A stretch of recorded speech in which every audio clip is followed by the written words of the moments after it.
What is PIMCO's view on how policymakers and central bankers will be acting based on the changing inflation and growth risks going forward?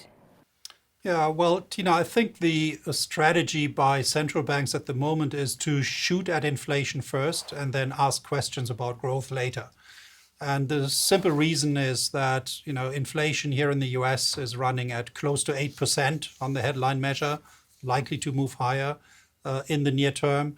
So this is really an inflation dragon that they are trying to slay. The intention is really to prevent an unanchoring of longer-term inflation expectations. Longer-term inflation expectations have actually remained roughly in line with target. You can see this in the left-hand chart on this slide.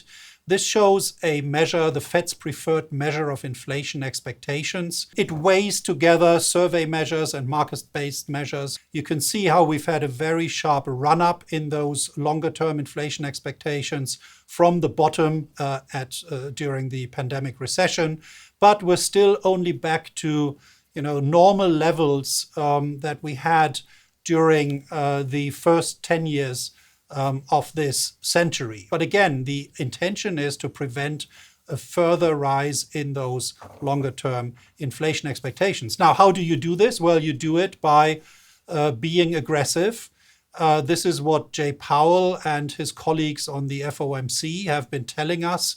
So the probability that they go by 50 at the next meeting is pretty high now. So we are likely to see unusual steps. You have to go back to early 2000 to find the last 50 basis points rate hike. And maybe the rate hike cycle of 1994 is a good comparison to what is likely to happen this time round. So all in all, it seems like central bankers are remembering an old saying. The old saying is that only hawks get to go to central banker heaven.